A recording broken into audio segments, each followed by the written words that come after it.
No one saw this coming. For years, Mike Beets worked under the shadow of his famous father Tony, running the family's gold mining empire and managing crews and operating heavy machinery. Unlike his more public siblings, he stayed out of the spotlight and quietly built something of his own. While his father's wealth reached $15 million, Mike's net worth was only a small part of that amount, until now, after years of hard work in the harsh Yukon, he left behind something that would change everything. Not just gold, but also a final surprise that shook the whole Beets family to their core. What did Mike leave behind, and why did it have such a strong effect on those closest to him? Mike Beets has spent his whole life surrounded by gold, both in the ground and in the family business that made the Beets name famous. He is the second youngest in a mining family, with his father Tony Beets being the famous $15 million Klondike King, and his siblings Kevin and Mona having carved out successful careers in their own right. In his family's gold mining business, Mike has become known as an expert on heavy machinery, who can handle the toughest jobs on site. If something huge needs to be moved, like a 40-ton crane, an Oshkosh truck, or a multi-million-dollar wash plant, Mike is in charge and makes sure the operation doesn't stop. But despite his skills, Mike's wealth is shockingly small compared to his father's. Mike has worked in mining since he was a teenager. When he was 13, he started at the bottom like all Beets kids do, while his father built an empire. Mike learned how to run heavy machinery, haul huge loads, and deal with the daily grind of life on a gold claim. Fast forward to now, and he's one of the best operators in the business. But here's the catch, he's only worth $200,000, which is less than 2% of Tony's huge fortune. Even his older brother Kevin is worth $2 million. But Mike is still trying to prove himself, and the biggest question is why the Beets family not like other mining crews? It's not a business with boardrooms and investors. It's a dynasty built on hard work, risk, and a little luck. Tony came to Canada with a dream and built a gold mining empire along the way. He made sure that his kids worked just as hard as any other miner. For Mike, that meant getting up early, working long hours in freezing weather, and doing the hardest jobs. By the time he was in his late teens, he was running heavy. The truth is that Tony Beets is still the boss, while Kevin and Monica have taken on bigger leadership roles. Mike, on the other hand, is still working in his father's shadow. He's respected and experienced, but he doesn't own the business, so he's still making a miner's wage instead of an owner's fortune. Mining isn't cheap, and neither is running a crew the size of Team Beets. Mike makes about $25,000 per episode of Gold Rush. He makes about $500,000 a season, which is a good salary but not even close to what Tony makes from the business. Aside from TV, he makes money from his hands-on work at the mine, which is much less lucrative than what his father and siblings make as decision makers. The gap is clear. Kevin and Monica work in the business side of mining, while Mike is still on the ground doing the hard work. While Mike is best known for his role on Gold Rush, there's one thing most people don't know about him. When Mike isn't hauling gold and rich dirt across the Yukon, he's fighting in full-contact medieval battles. Yes, real sword fights. He's a medieval recreationist, which means he puts on a 60-pound suit of armor and fights in real knightly battles. It's a hobby that makes him different from the rest of his family. While Tony and Kevin are totally focused on mining, Mike has another passion that's just as intense, mining by day and night. It's an interesting contrast in the Yukon. When he's not working as a machine operator, he's training for tournaments, swinging swords, and living a very different kind of adventure. But back in the mining world, things aren't always smooth between Mike and Tony. They work together and there have been times when things got heated. One of the worst fights happened when a TRL shut down without warning. Tony, being a tough boss, expected Mike to fix the problem right away. But when Tony wasn't happy, he made it clear that mining isn't about making excuses, it's about getting the job done. That's been the theme of Mike's career. He's smart, he works hard, and he's one of the best machine operators on Team Beets. But unlike Kevin, who stepped up as a leader, Mike is still proving himself. With a net worth of $200,000, Mike is still not as rich as his father or even his siblings. But the truth is that Mike is a worker. Unlike Tony and Kevin, Mike doesn't own the mine. This means that while Tony and Kevin make a lot of money from gold sales and business deals, Mike is still making a miner's wage. This makes me wonder if he will ever be able to leave his father's shadow. Mining is risky, expensive, and unpredictable. One season can make or break a crew. While Tony has made a fortune through years of smart decisions, Mike is still working hard in the day-to-day operations. That doesn't mean he isn't valuable. In fact, Mike is often the one taking the biggest risks. If something goes wrong with the equipment, he's the one fixing it, moving it, or getting it back. And speaking of things going wrong, there was one time when the Beets crew almost lost a lot of money. Mike was hauling a $300,000 wash plant, which was one of the most important pieces of mining equipment on site. It was supposed to be a simple transport job, but disaster struck. The job was supposed to be as simple as loading a 25-ton wash plant and moving it 20 miles, and get it running at Dominion Creek. It took 4 hours or 5 hours of careful driving, but nothing is ever that easy in gold mining. Mike Beets was in charge of moving the $300,000 plant and making sure it got there in one piece. It was a high-stakes mission with one goal: to keep the equipment intact and running every time. The plant, which was called the Kiwi Wash Plant, had been sitting at Paradise Hill all season collecting rust and dust. It wasn't in perfect condition. Tony Beets agreed to move the machinery and Mike was in charge of transporting it. The machinery was loaded onto a huge lowboy trailer, secured with industrial-grade chains, and set up for the long haul. The first few miles went smoothly as the convoy rolled through the dirt roads, making tight turns and navigating unpredictable terrain, something the Beets crew had done countless times before. Suddenly, one of the chains that was holding the trailer in place snapped. The weight shift happened instantly and without warning. Suddenly, the wash plant became unbalanced, and the team had only seconds to react. In that time, the huge structure crashed off the side of the trailer and hit the rocky ground below, creating a cloud of dust and the sound of metal scraping against rock that could be heard throughout the valley. Mike's stomach must have dropped. A $250,000 piece of mining equipment was now lying on its side, partially buried in gravel and potentially broken. In gold mining, every second counts.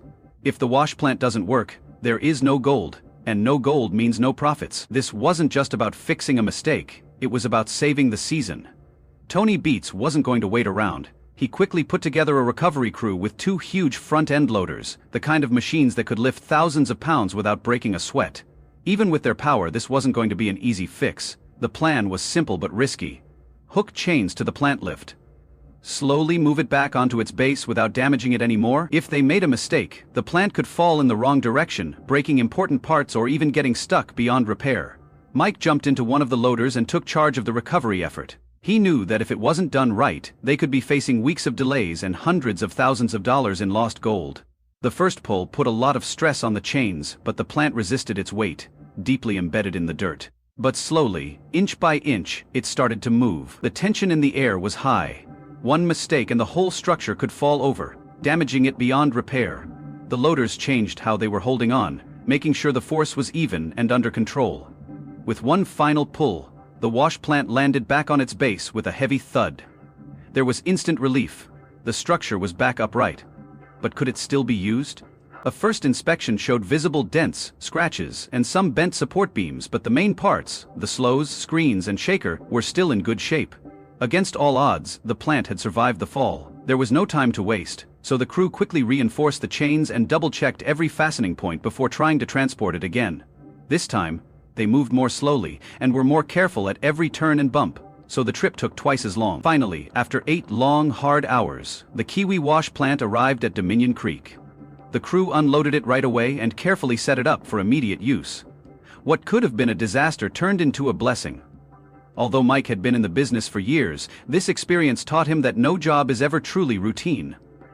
One broken chain almost cost them hundreds of thousands of dollars and put their whole operation at risk. Gold mining isn't just about digging holes and running slack boxes. It's also about handling million-dollar equipment with precision and care.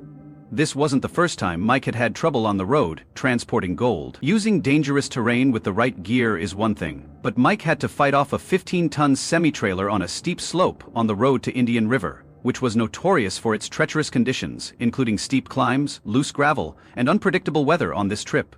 Mike's truck hit a wet patch in the middle of the climb, and all of a sudden he lost control. The back wheels started sliding, and then the whole truck started drifting sideways, and there was nothing he could do to stop it. It looked like the whole rig was going to go over the edge for a few scary seconds. But Mike had been in a tough situation before, so he kept his cool, braced the truck, and radioed for help.